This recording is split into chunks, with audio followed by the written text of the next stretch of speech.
Thanks for choosing this free Anfield Index podcast.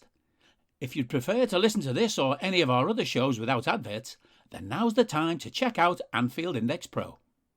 With AI Pro, you can supercharge your entire listening experience. You'll not only get all of our podcasts without the ads, but you'll have them far faster with our quick publish feature available exclusively for subscribers. AI Pro also puts you in the heart of our sound studio, with an option to listen to many of our shows live and interact with the podcasters in real time as the shows are recording. Upgrading couldn't be easier. AI Pro is available on all popular podcast platforms, and we have our own apps for Apple and Android. Just head on over to AnfieldIndexPro.com and get started today. Hello and welcome to your post-match Raw on AI Pro, podcasting to you from my field here in beautiful rural Ireland. I'm Trev Downey, and joining me to give their immediate reactions to Liverpool 0, Inter Milan 1 in the Champions League from Anfield, which saw the Reds go through 2-1 on aggregate, are Karl, Matchett and Harry Sethi. Karl, a very odd match in which we were quite often second to the ball in a way that's atypical, in which we were quite often sloppy in possession, which is atypical, and in which we were desperately unlucky with many woodwork connections and narrow misses, plus the added annoyance factor of that performance by the referee. All in all, a very frustrating evening, and I for one am sort of annoyed by the tainting of our Anfield record. I'll have to say it. I'm not really reveling in that we went through. I'm kind of annoyed, man. Yeah, I have to agree. Losing the Anfield record is a thing. I've been mentioning it on pretty much every podcast, actually, Raw post-match, after we play and after we win, and that it's only that horrible run where we had no defenders, where we lost some games at Anfield, and obviously tonight sort of get rid of that after another year of being much better at it. But I think the main takeaway, apart from the absolute crapness of Mateo Laoth tonight, is definitely the forward line and some disappointing aspects of it, some unfortunate aspects of it. But in ode to them, I'm not going to finish any of my sentences tonight because. I like it, actually. Yeah, that's a wonderful metaphor. We could just extend that throughout the show. And you know, Harry, to get a quick thought from you at the start as well. I mean, yeah. Yes, there are several negatives there, and I've sort of leaned into them to start with Karl. The reality is that we go through, and you've sort of always felt there was a gear to step up. But it ends up feeling a little bit frustrating. I don't know. Are you a little bit more sort of pleased with the result being the result overall? Yeah, no, I think the longer it's the dust hasn't really settled just yet, but it's putting it into perspective. Yeah, I guess. I mean, I don't really care. I mean, the Anfield record is obviously wonderful. It's a big source of pride. Hopefully that's not going to affect Virgil's individual record, but I think that was already based on the league, I think, anyway, or maybe it wasn't. But yeah, no, I can't find myself caring too much. I felt as though the side was sort of caught between two stools for the first half an hour or first 20 minutes, certainly.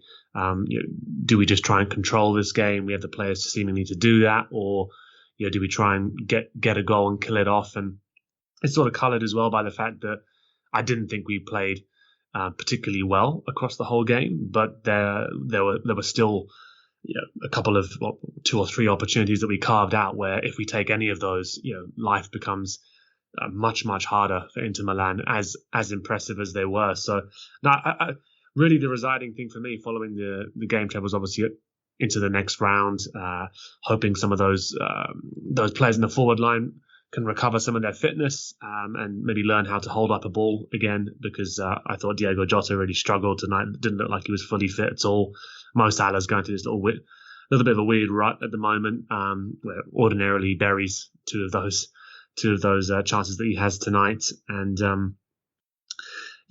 also found myself just wondering, one, what the fitness regime is at Inter, and also what Arturo Vidal is doing nutrition-wise, Trev, because, I mean, it was absolutely remarkable, some of the shift he was putting in. I was watching it thinking, well, Vidal, Sanchez, very two impressive players, tenacious players, keep themselves fit, but these guys will tire, and they just didn't tire, and then obviously Sanchez sorted that in the end for himself, but Vidal, I mean, that chance that he blocks late on from Luis Diaz, that I'm sure we'll come to eventually, but he's not even in the shot when Diaz controls the ball, and then you just see in slow motion sort of the torso of Vidal flying across the screen. And I thought he was very impressive across the whole game. But no, I'm left thinking Inter Milan are an impressive side, well organised, disciplined, very, very tenacious. You could see why they were champions last year, regardless of what they're going through right now. But yeah, as you said, Liverpool at full throttle, you do feel would blow these guys away. And we just weren't able to reach those levels tonight. Yeah, we weren't in so many areas of our play, and that was the concerning thing for me. It was just a level off on almost everything, and I've seen it be discussed in the aftermath there. Apart from the usual doom mongers, there were a couple of people saying, in a more optimistic way, well, perhaps that's the kind of kick in the arse that might be appropriate just now. Maybe there was a little bit of excessive swagger, or we are a little bit overconfident, or whatever that kind of thing is. I'm not sure how much I buy into that with the mentality of the team, but look, I'm looking for any way out at this stage. And to stay with you, Harry, just to talk about the Reds lineup, he went with what appears to be his preferred defence, with Alisson and the four lads, Alexander-Arnold, Joel Matip returned alongside Virgil, and Andy Robbo in the other corner. Then the midfield is the one area where we tend to see a bit of change-up. We were all delighted to see the return of Thiago, just because we want to see Thiago playing football. Fabinho alongside him, and Curtis Jones, the surprise selection there in the midfield, perhaps. And he went with a front three of Salah, Jota, and Mane. That the bench as a result then looked pretty strong. You've got Jimmy Milner coming on there who can do bits. Naby Keita is there as well. Joe Gomez, Adrian was our sub keeper on the night alongside Kelleher. Obviously we have the captain there as well, Jordan Henderson. Oxlade-Chamberlain's there, Taki, Tsimikas, Starman, Luis Diaz, Divock Origi, and Harvey Elliott. It is, when you look at it like that, it's an embarrassment of riches. And we've talked recently, you might lean into this just a little bit here. We've talked recently about and given a lot of praise to Jurgen for getting the subs right. I don't know, maybe there was an argument for changing things at a different time tonight to try and impact that game a bit more, because you could see it, I really wanted to get a win over the line. We certainly didn't want to cough up that proud record, and I'd like if those changes had been made a little bit differently, or a little bit earlier, or a little bit more proactively. What did you think of the starting lineup itself? Was it what you were expecting? And have you any issues around that? Yeah, I didn't really have too many complaints when I saw it, to be honest. I mean, we've gotten used to a level of rotation from Klopp recently, and there's obviously huge benefits to doing that, and we've got the squad to allow for that rotation. So why not? Curtis Jones coming in, Thiago coming in as well. You look at that midfield on paper and you think, well, the one thing that that midfield should be able to do theoretically is control a game, dominate it, retain the ball. We've seen Curtis Jones increasingly try and be molded into this Ginny type figure in terms of just ball retention. Thiago, we know what he can do when he's at his sort of the peak of his powers as well. And Fab is just an essential. And I certainly think for this game he was an essential as well, because regardless of the lead that we had, I think you saw from the first leg, Inter really combative, really well organised, really well drilled, and as I was mentioning at the start, incredibly fit in terms of getting across the pitch, harrying us, being tenacious in their pressing. I've not seen many sides compete toe to toe with us for pressing across the entire 90, and I thought that was very impressive from them. So again, looking at that midfield on paper, you thought, they should be able to handle that. And then up top as well, Salah, Mane, no real complaints. Diaz getting a bit of a rest was okay in my mind. Jota needing to maybe come back in, rediscover some rhythm after being out for a while. It all makes sense in theory, right? And in defence as well, how many times are we used to seeing Joe and Virgil together as soon as both of them are fit? So not too many surprises there, and really before the game kicks off, not many complaints, to be honest. I did see some weird. It does appear to be some weird sort of narrative following Curtis Jones from a couple of accounts online at the moment. There was a guy, I'm not sure who he is. I don't want to mention his handle either, but seemed to be compiling written notes on scraps of A4 paper that he was then photographing and putting onto Twitter, which featured every single maybe slightly negative action that Curtis Jones had taken: pass the ball backwards, lost the ball, pass the ball. And I'm looking at Jones's stats here as well. 93% in terms of his pass accuracy. I do think there's something to be talked about with the midfield and losing out in ground duels and aerial duels, and that was an issue when it came to Thiago and Curtis. But yeah, some weird folk, bounding around online, Trev, as we used to. Maybe he is some sort of burgeoning NFT future god of the internet, and he's just getting the groundwork in. At least use a gel pen, then, it's a boring biro. Exactly. We all know that the only proper art has bright yellow in it. Come on, lads. The thing about the other thing about the stats that really sticks in my head is you look at the overall game stats. We have 87% pass accuracy across the team, and I'm sorry, but we played so many passes that was probably what happened. But there were a lot of passes that went askew or little pokes forward that went awry. Yeah, and to bring you in, Karl, on Inter, as Harry says, they were really, really up for it, really good when it came to that side of the game. We haven't been under that much pressure all season. And when you think that, you'd like to think domestic teams would have a plan to work us out and try to perhaps do that. But there's no team that's done it as consistently across the 90 minutes, in my estimation, at least. And with Handanovic at the back and a back three in goal, and a back three of Bastoni, De Vrij, and Skriniar, you could see what it was that the manager was trying to do. Dumfries and Perisic on the flanks, Çalhanoğlu, Brozovic and Vidal doing bits in the middle. And Martinez alongside him on the night was Sanchez, who again was possessed in a way that, I didn't think he was capable of being anymore. Now, obviously, it went a bit far. He should have been sent directly off for his horror show tackle on our number 6, but whatever. That's a different story. We'll talk about that in the details of the match. Was that how you expected them to go? I'm looking at their bench, and obviously Edin Dzeko, who didn't even get a minute, is the one that jumps out at you in terms of the one that people would know.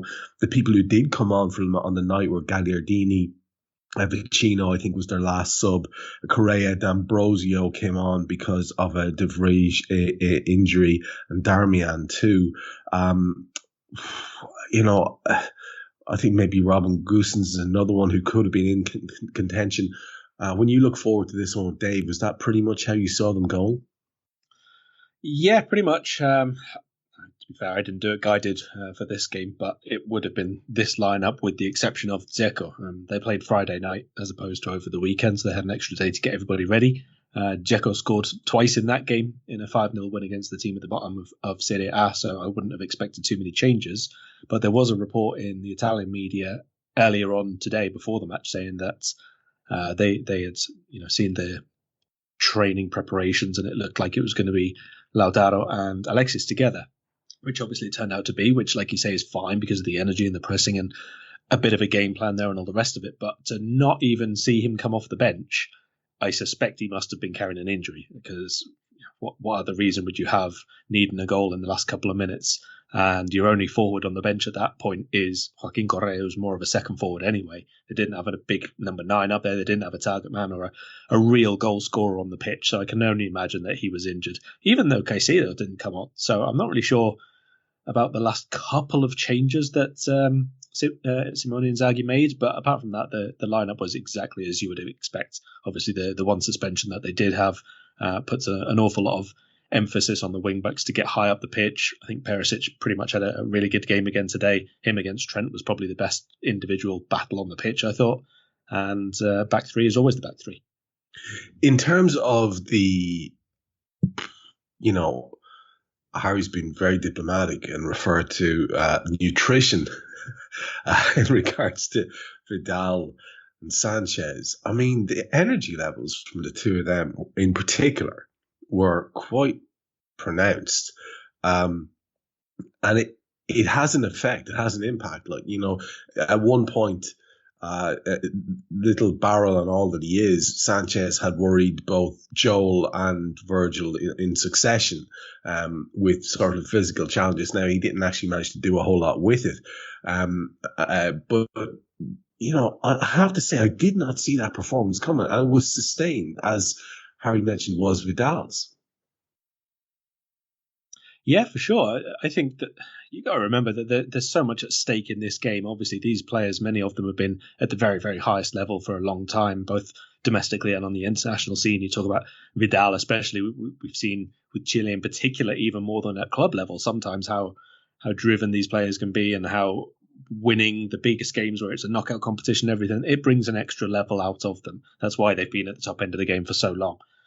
So definitely impressive in their own way, maybe off the ball more than on the ball at some points, I think is fair to say, but it definitely gave them a chance. I think that their work rate and their determination, and the fact that they, even at 2 goals down, we see domestically teams give up against Liverpool at that point sometimes, but they really didn't. They certainly kept themselves in the tie as a whole, certainly thought that they could find a way back in.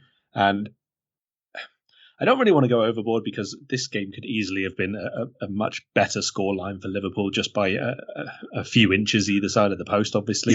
Yeah. But you can also see, other than lacking maybe a little bit of quality or cutting edge in the final third, if they'd have had a little bit more fortune, they probably could have been in the game a little bit earlier, or they could have threatened us a little bit later on, because it was a fairly tight game across both legs. Yeah, I think that's absolutely fair. And we'll get into the incidents of the match which led to that tightness. And I think Karl's right as well, Trev, and I'm delighted I never got to see Barella play. Absolutely delighted. Oh, God, yeah. Absolutely. Across both legs, because Karl's talking about quality, and that guy would have been a thorn in the backside. For sure, that is a win for us overall, and like I say, it's just the high standards that we've set ourselves. To see them tailing off in any way, shape, or form, and then to see them tailing off in multiple areas, it just leaves you with a little bit frustrated, feeling I don't want that team. I don't think they're good enough to beat us. I honestly don't, and yet they have come away with a 1-0 win. You see Vidal, punching the air to the away fans as he goes off, and I'm like, no, that should not be a thing that's happening in our backyard. But anyway, we get the game started with Antonio Miguel Mateo Lahoz, who will henceforth be known as Gloves Wanker by me throughout the entire match, because I don't even know where to start. Let's just talk about the things that he did and did not do, as he did and did not do them. And Harry, let's start, you and I, with the first chunk of the match, in which we can see the early goings of what would prove to be a nightmare performance by that particular referee. They were very, very busy, pressing high right from the start. In the first 5 minutes, that was pretty much the feature, and we tried to impose our possession play to counteract that. But if we're being perfectly honest, the first chance-ish of the game happens on 6 minutes. It's a really tame Dumfries half volley. It's straight at Ali after a Perisic cross was headed down. There was another touch, and Dumfries has his half volley. Like I say, kind of just a token effort at Ali. We then have the first half decent move of the match, where Robbo has a cross blocked on 8 minutes that led to a corner. And between 8 and 15 minutes, the only note I have is, my God, we're coughing up a lot of possession here. And it was a real feature of that period. Like I said before, the little sort of under-hit, poked pass was the perpetual feature of this game. Lads who are just off balance and toe poking a ball that was just not going to reach a teammate, or lobbing a ball in the air into an area where it was inviting a challenge. Just daft stuff that was really starting to get infuriating. And on 15 minutes, it looked like we had, manufactured a decent opportunity where Virgil, who was looking like he wasn't going to get near it at all because he was inviting a lot of interactions with the opposition, makes a header from a Trent corner, but it's quite easy for the keeper. That's 15 minutes. Straight after that is the first thing where you just go, what is this lad doing? 2 calls against Fabinho in a row on about 16 or 17 minutes, like outrageously bad calls. And, your eyebrow at this point, Harry, is right up in the air. And I'm going to finish with a lovely moment on 21 minutes where Trent intercepts Martinez as he's running through on goal on 21 minutes. It was actually the second time he'd done something similar to that. And it really gave delight to those idiots who still trot out that nonsense about how he can't defend. Talk to me about those opening 20 minutes. If there was something that you wanted to pick up and run with that I mentioned, or something I didn't even bring up, feel free. Yeah, no, I think you've just basically touched on what I was speaking about at the start. Whereas when this game began, you knew it was going to sort of be an awkward balancing act for us, because on paper that's a team that can go out there and just control and try and be measured, composed, not give the ball away, try and sort of ease themselves into the game. But Inter Milan had no intention of allowing us to do that. And as Karl's already alluded to there, this game meant a lot for them. They were coming into it needing to win, needing to impose themselves on us. And they got a team full of South Americans as well, who just don't like losing. Some of those being career winners as well. So they were very tenacious, filling our faces, didn't allow us to sort of build our way into a game, which we've seen sometimes. We could sometimes start a little bit slowly, like to get a foothold into a game, and they had no intention of allowing us to have that breathing space to establish ourselves. So that's good planning on their part. And the off the ball work that Karl was mentioning was excellent from the off. But it was. You mentioned some of the refereeing, and I'd almost forgotten that there'd be a ref watch for the Champions League. But very happy to see it's come back in. They may look more professional in Europe, and often they are. Often they are a lot better than the Premier League referees that we've seen. But tonight it was a very strange mixed performance of some right calls when they were abundantly obvious, or just can possibly sort of go against them. Some very strange decisions around the art of pushing and nudging and shoulder barging. Of course, it's a contact sport. There's a physical aspect to football, and we all like to see there being some allowance for it. But it was very funny from the off how numerous sort of quite clear tactical fouls that you're often used to hearing commentators say, "Oh, he's not that sort of player." They are those sorts of players. They are that sort of side. They come from the league, which has literally written the book on how to impose yourself into a game using some of these tactics. And it was a little bit discouraging that he was allowing them to play that game, which is what they needed, of course. So that wasn't great. But yeah, I felt that it was going to be a difficult balancing act for us to sort of try and figure out that we maybe couldn't ease ourselves into that game. We were going to have to be a bit more combative. And then maybe you do at that stage look at the midfield and go, in terms of this midfield being combative, is that necessarily what we're really going to see from them? Of course, we've spoken in the past about Thiago and Fab being together as a pair and reducing the chaos, retaining the ball. But it just felt as though things were slightly off and it was giving them enough encouragement. I do want to end on Trent, though, as you mentioned. I thought tonight was a really good example of one of those games where obviously he's one of the best playmakers in Europe. I think that people have sort of gradually understood that's his role in this team. He is a defender as well. And I thought tonight he really showcased that side of his game as well. Had a really tough contest against Perisic, who's a very sort of disciplined customer to deal with. Won the majority of his ground duels. Was really disciplined in sort of making sure he was He was tracking back, covering when he could, and on the ball as well. I mean, yeah, I thought he was fairly fantastic for the majority of the night as well. Plenty of deliveries that deserved probably better than they ended up getting. So I thought Trent was actually a real high note on the night, even from the off. I'd have to agree. Lots of people eating humble pie watching that performance because it was a pretty complete one. All he was short was his usual assist, and he even got close to the free kick. And yeah, look, the thing about Mr. Matteo Lahoth is that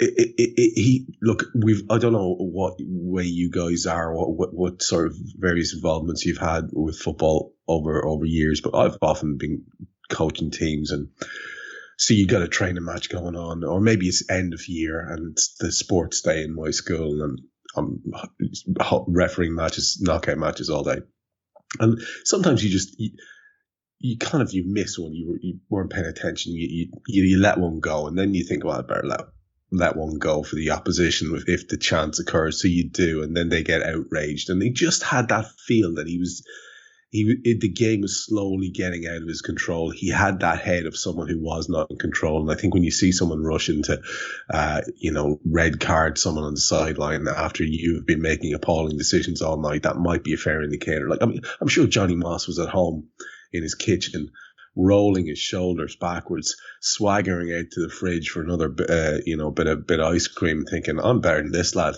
I love how John Moss has managed to be caught 2-footed by you, despite the fact he's nowhere near this game.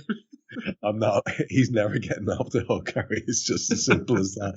Now, immediately after that little Trent incident, the only thing that I've noted that happens next is that the game is stopped. As a fan was treated on the cop, and I found myself asking a question. I think the majority of the people on my timeline were asking, is like, well, what's going on here? Why is this keep happening? And of course, straight away you've got people who have various issues and agendas coming on, and nobody gives a shit about your issues and agendas. If asking that question is not a dog whistle for some sort of anti-COVID narrative or something, it's a simple question: why is this happening now? And if it's just a new thing that's been introduced by way of some sort of in-game legislation, then just simply say that. But it does seem strange that it's a thing that's occurring. I saw someone trying to explain it in the most condescending way possible with a thread there on Twitter, and it didn't explain anything. Literally explained nothing, and used some sort of like references to scientific papers to do it, but didn't explain anything. I still don't know why games are stopped now. So.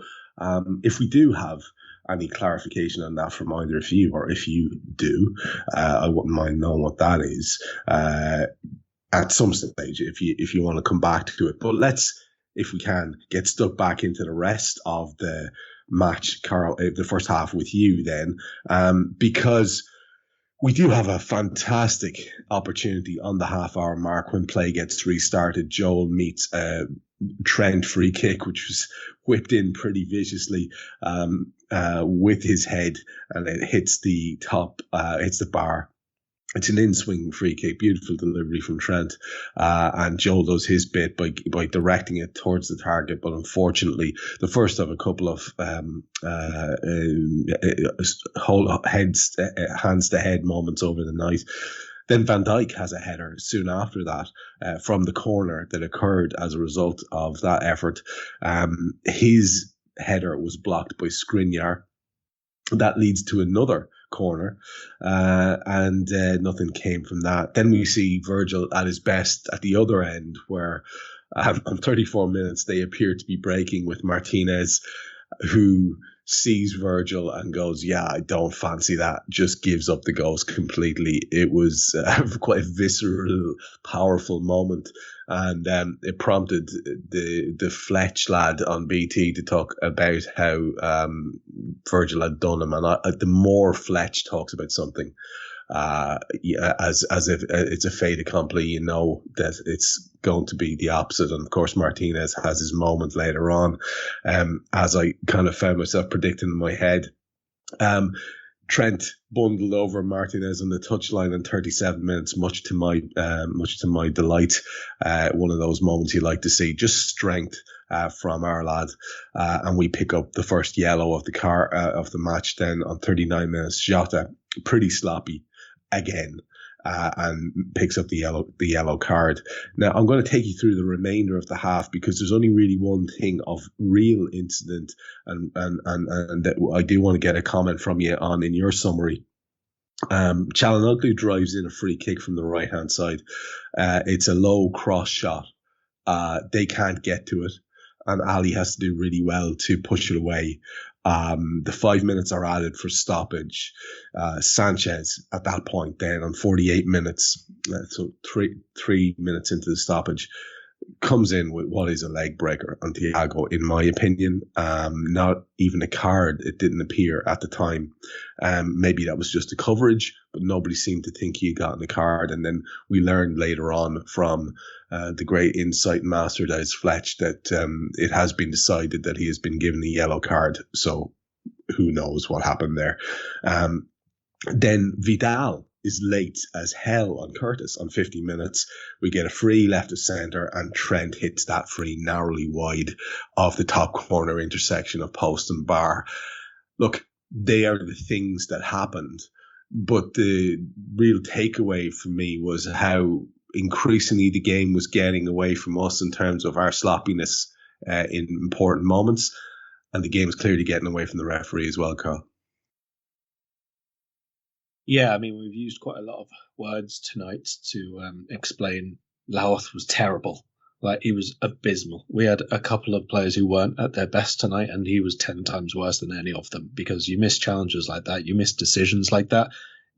It doesn't matter about a lot of the other stuff you do. One, you affect the game by not giving the right decision. Two, you can obviously see players be injured. We've seen Thiago, for example, be a long time out for Liverpool with a similar injury. Is not that dissimilar to Richarlison's tackle on him, which left him sidelined for a long old time. And it should have been a red card. Really, really easy. And I don't know that Liverpool are quite a respectful side in terms of referees, and we don't really crowd them and all the rest of it. But I do think that there more often needs to be, even if it is just the captain, someone who has a very, very forceful word at time with the referee, because so many times, and even in this game, we saw a second half, for example, it should have been a yellow card for Skriniar when he's gone through the back of Salah's neck when it went out for a throw. You cannot let these things go, and I don't like that. As a team, we don't really force the issue there, not in terms of crowd and doing what United do sometimes, and Arsenal and United do every week back in the day. Not to that extent, but certainly someone has to be able to have a word other than just Klopp on the sidelines, who then gets it in the ear from the fourth official and all the rest of it. There should be more a vociferous kind of making the point, because that was, if it's straight on, it's a leg breaker for sure. Because it's from the side, I'm not sure, unless he's got his studs planted, that it can be that bad, but it's still very, very high. I mean, it's knee height where the top of his boot is. It's a really, really bad challenge. To move away from that, the Alisson save that you mentioned was after, I think, must have been about the 25th loss of possession that Diogo Jota had in that first half.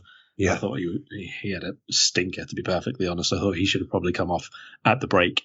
He just didn't really hold up anything. Like Harry said before, he didn't look sharp. He didn't really look fit. So you can say that he needed the minutes and all that, but we had a game to win here as well. And that free kick came from another occasion where he lost possession, then ran back and committed the foul. And it was not a very good half overall. Only thing I would say on the first half as well is that you mentioned before about the crowd incident. The stoppages, it obviously depends, because two of these things don't happen every single time necessarily. But first of all, if the defibrillator is in use, the game has to stop, because it has to be pitch side and available for any of the players. So you can't play on if that's being used in the crowd. And the same goes for the club doctors. If either of them have to attend someone in the crowd, then again, you can't play on, because they have to be ready to attend anybody on the pitch. That makes perfect sense. And I'm just maybe then it's just that there's been multiple of these type of things in some sort of a strange run. That's perhaps what it is. But it's just because it is a new thing to see games being stopped. It's either that these things are starting to happen, or if that, because those things that you've explained, that makes perfect sense. Why it would have to stop? Of course it does. So at least that's a logistic explanation for anyone who's wondering why it happened. And the second half, Harry, they have to make a change. They have to bring on D'Ambrosio because Sethi is not able to play the second half. The first thing of note is Robbo picking up a yellow card in 46 minutes. He catches Dumfries a bit late, leads to a free on the right hand side. And there's a chance when Sanchez heads the ball at Çalhanoğlu, but Ali saves it really well, and it doesn't matter because there's about 3 or 4 of them offside. Trent has a shot deflected, I think, but saved. It basically, the game was pretty much moving at 100 miles an hour, and when I looked up, it wasn't there anymore, so I couldn't see what was going on or what had happened. Bastoni body checked Mo in 40 minutes, nothing. Then there were successive dangerous crosses by both Trent and Robbo in 50 minutes, which is actually always nice to see. And then on 51 minutes, we have one of the, like I said earlier on, moments where we all have our heads in our hands. Mo hits the post. It's a lovely ball by Thiago into Jota. The challenge from Jota leads to the ball breaking. It breaks to Mo. He gets onto it, but alas, hits the right-hand post. Straight after that, Harry, Sadio is then cleaned out. It's an assault, is what it is. Nothing. And well, I'm going to finish on the hour mark with you. That leaves 2 more things. 59 minutes, we saw Martinez have a shot deflected wide. Robbo gets a little kind of heel to it.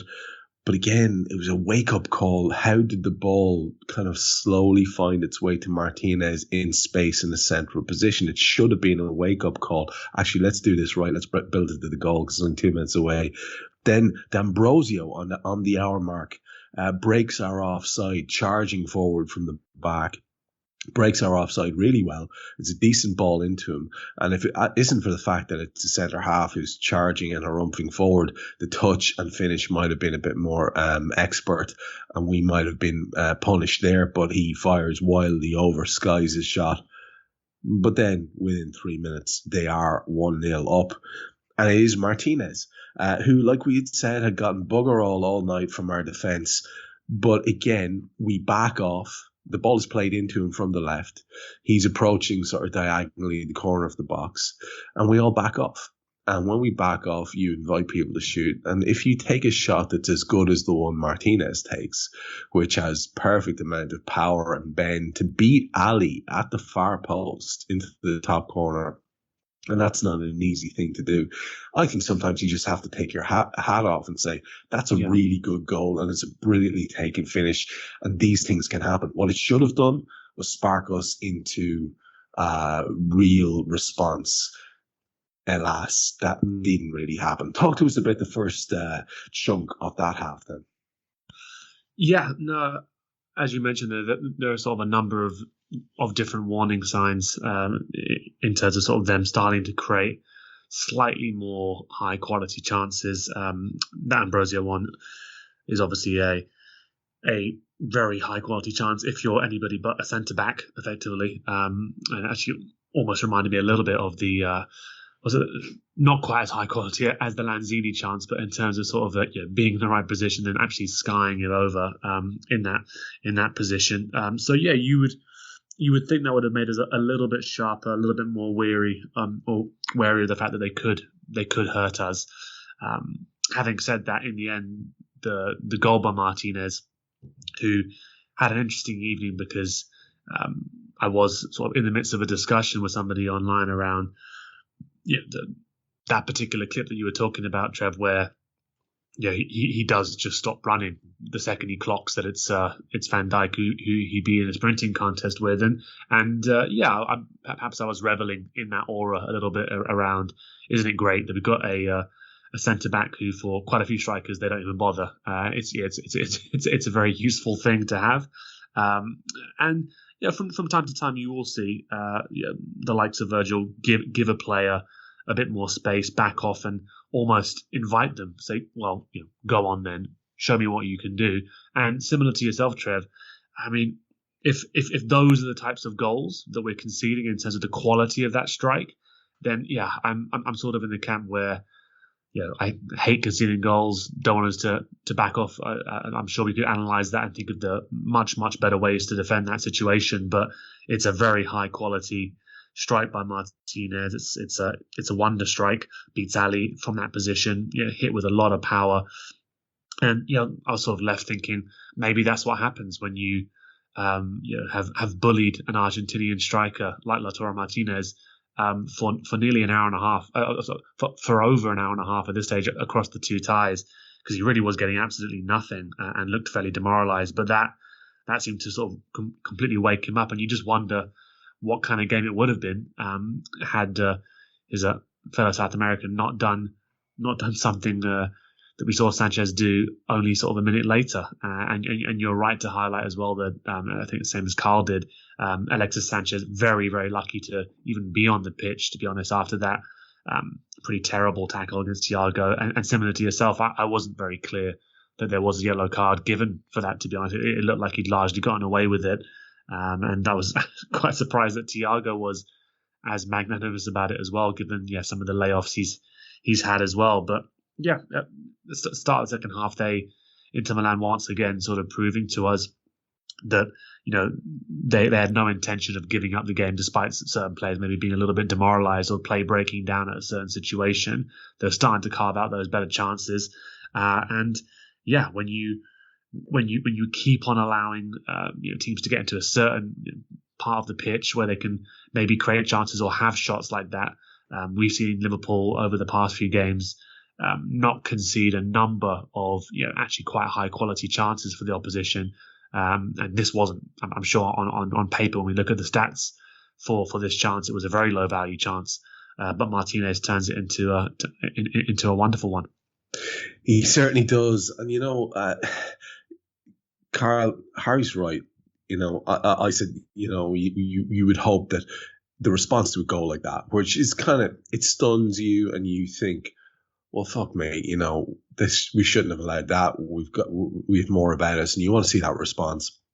But then something strange happens to the tempo of the game, to the impetus that Inter Milan have, because Sanchez does pick up a second yellow for following through on Fabinho. He had won the ball and he follows through his foot high,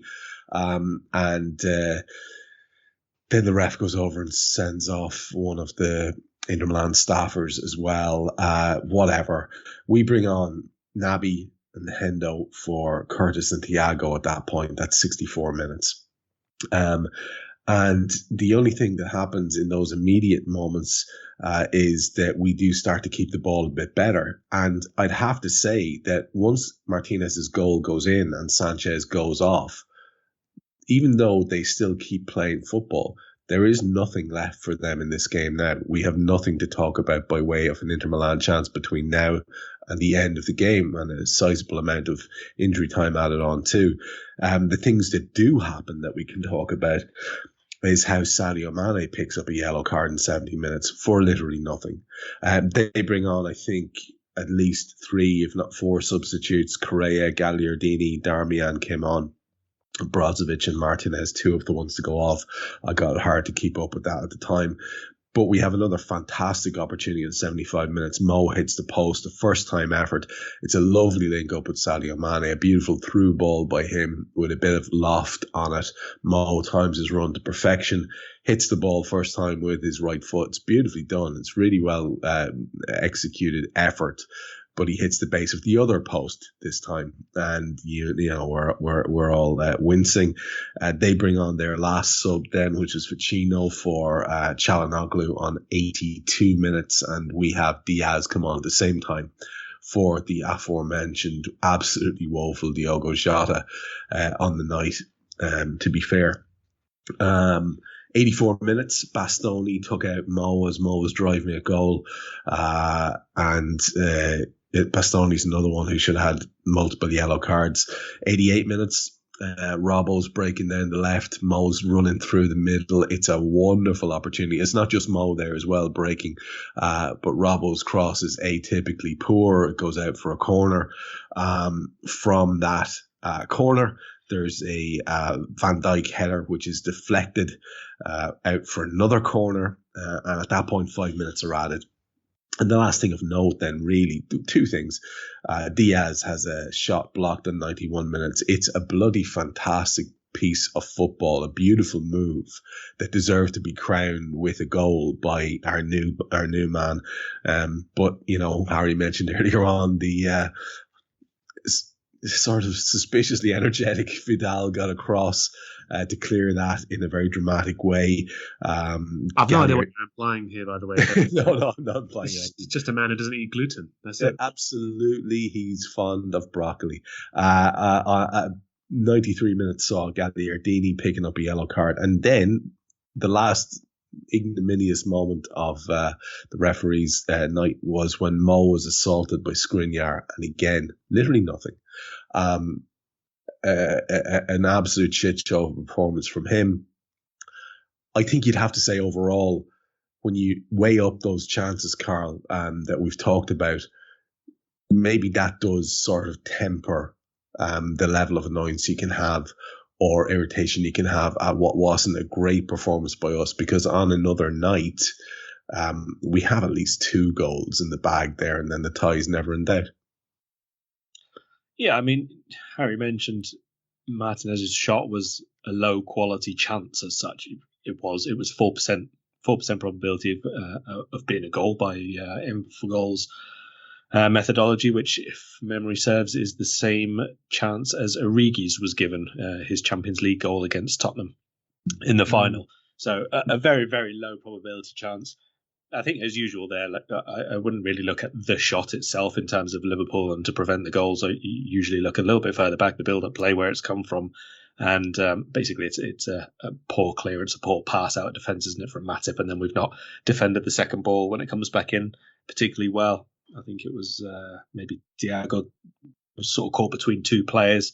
And when the ball comes in, like you say, Van Dijk has stood off him a little bit to say, go on, have a go if you want. And indeed he did. And kind of like Kovacic's goal for Chelsea, for example, when someone hits the ball that well, there's not always something you can do about it. Yeah. Inter's best chance on the night was actually the Çalhanoğlu free kick that we mentioned in the first half. That was 7%. So we've restricted them to really, really poor quality chances across the night as a whole. XG, I think it was 1.9 or something like that for Liverpool to 0.3 for Inter. So yes, they've won the match. You've got to take your chances in the end, and they did so, but not enough. So you can't really complain too much. I mean, on another day, that Salah finish on his right foot was exquisite. That's very, very unfortunate that one didn't go in. His other shot against the other post was less exquisite and should have been a goal, simple as that. And Diaz, it was a 51% chance, basically. So that one either goes in or it doesn't. It's a flip of a coin. And Vidal, some sort of thing to mention here about needing to get to the white lines on the pitch really quickly. I'm not sure. Yeah, there's a gag there somewhere.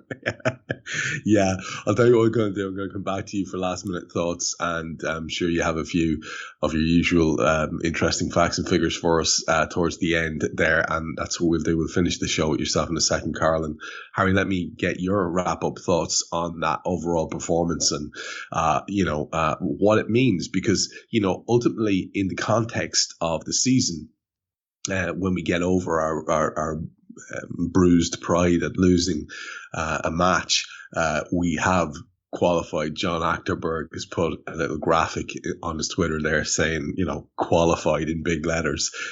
So we're in the next round. We're in the draw, basically, which is really all that matters if we're being perfectly honest. And we can all look forward to that now. And maybe there is some sort of chastening impact from having a defeat that will work in our favor. Let's just lean into the positives, because they've been endless so far this year. So taking all that into account, just give me your wrap-up thoughts the match overall, the evening's entertainment overall. If you have anything you want to sort of go into a little bit of detail about, and then do let folks know before you sign off what they can expect from you on the channel over the week. Mm-hmm. Yeah, no, I think I come away from it just thinking that I've got to. I try and watch as much of Italian football as I can when I get a chance to, but it's obviously difficult to keep up with so much football. But I'm left with quite a lot of admiration, to be honest, for Inter Milan and how they approached the game and how they approached it after a really competitive first leg where they could have easily felt really hard done by how that ended up. And I think Inzaghi had said as much actually following the game, that he was probably more bitter about that first leg than the second one. He was quite proud of how they performed in this second leg as well. Clearly a very talented side, and despite there being a number of players in there that you might think are towards the end of their careers, as we've all mentioned, they're very proud players who've achieved a lot, and they showed just how much they could push us, because this is obviously a wonderful Liverpool side, despite the fact that we weren't at our best tonight. And the overarching impression for me is that it's qualification, similar to John Heschenberg there, and the quotes coming out of the game, it sounds as though nobody is taking this lightly on the Liverpool side. You got Salah after the game saying maybe we needed that. It's maybe there was a little bit of overconfidence that crept into our game. Having said that, as Karl mentioned there with the stats and trying to be just ruthlessly objective around it, on another night we take two of those chances, and I was even thinking about another one that I don't think we mentioned, where there was a square ball for a Mo tap in, and Robbo just couldn't deliver the cross that we've seen him deliver countless times for Mo to have a tap in, and that was another chance as well. On another night we score two goals and things become incredibly comfortable for us, and we talk about how this is a formidable Liverpool side, and we even though into a game we wipe them away as well. So this is the Champions League. There are going to be tough games. There are going to be more tough games as well as we get into the next round. But hopefully this will be a useful reminder for the team of the fact that we need to be never complacent, never believing our own aura. You need to make sure as much as possible, try and reduce the risk as much as possible, because that's when we've seen this Liverpool side be at its most successful, when we just completely crush another team in terms of lack of opportunities for them as well. On the whole, I'm actually fairly positive around it, and just want to touch on Trent again. I thought he was excellent on the night, and I thought it was another night that you realise the value of a Fabinho as well, because it was many times where he was involved in battles throughout the night, and he never shirked from any of them, despite the fact that he's probably aware every time he's going for a tackle that he wasn't going to win a free kick. There was going to be a free kick against him. But overall, I think you just got to be happy that we're moving to the next round, still in the competition, with a chance of winning this quadruple that everybody keeps reminding us exists on paper as well. So I think we've got to be happy with that. And from me, there'll be another rival recon ahead of the Brighton game. I think I'm recording that tomorrow, and then I'll probably do another one as well, just because the games do come thick and fast. These two ahead of the Arsenal game as well. Newly born Arsenal, who are on a bit of a run at the moment, and looking forward to discussing how that's going to come to an end as well.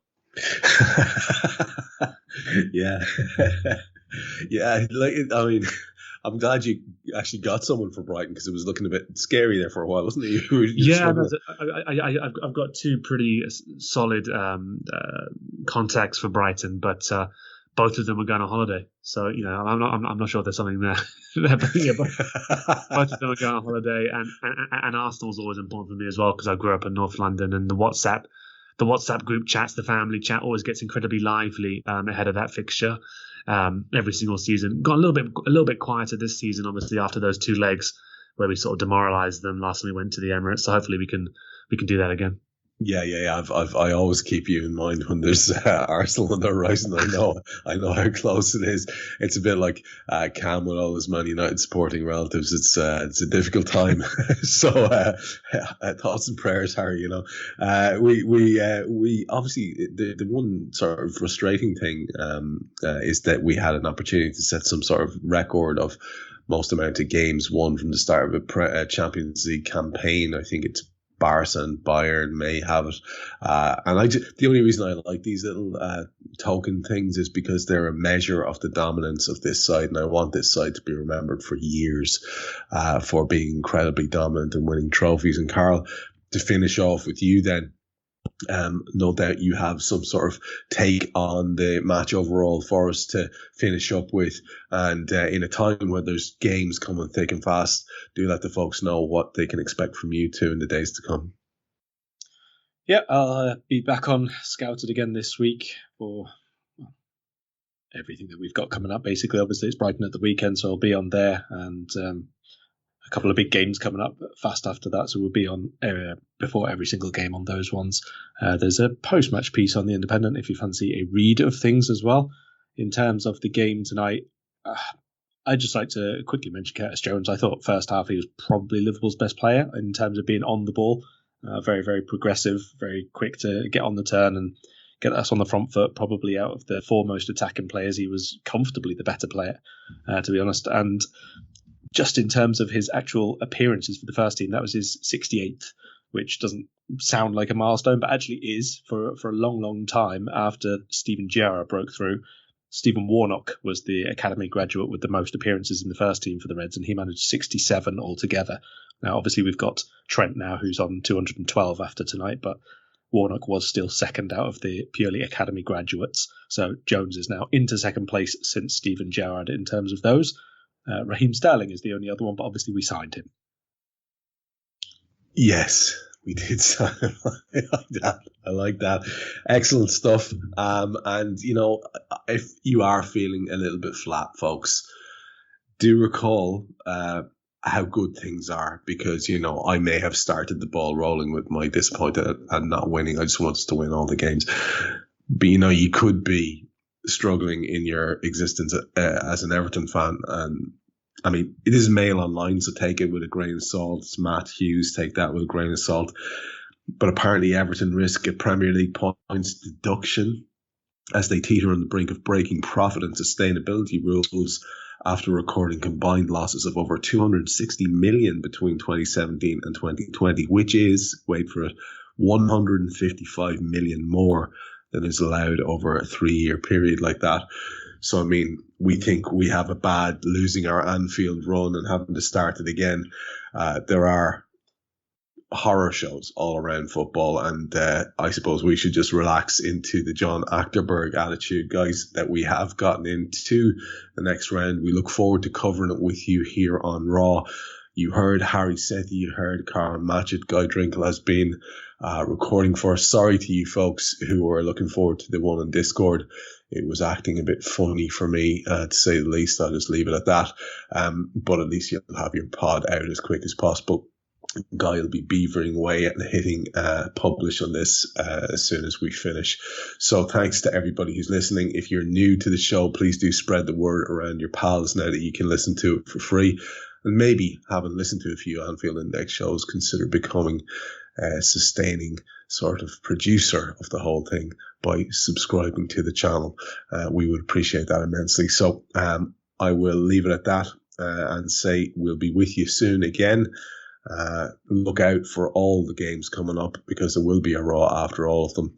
And we look forward to hopefully talking about lots more Reds wins in them. We hope you enjoyed listening to this Anfield Index show.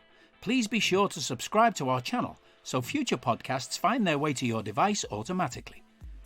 There's nothing quite like fan engagement, and we'd love to know what you think of anything discussed on this show. The best way to get in touch is over on our free Discord community, where both podcasters and listeners debate the hottest LFC topics 24/7. Sign up free now at AnfieldIndex.com/Discord. You won't regret it. You can also follow us on Twitter at Anfield Index and find us on Facebook by searching for Anfield Index. Oh, and before you go, we'd love it if you could leave us a 5-star review on your favourite podcast app. It only takes a couple of seconds, and it means the world to the people who create these free shows.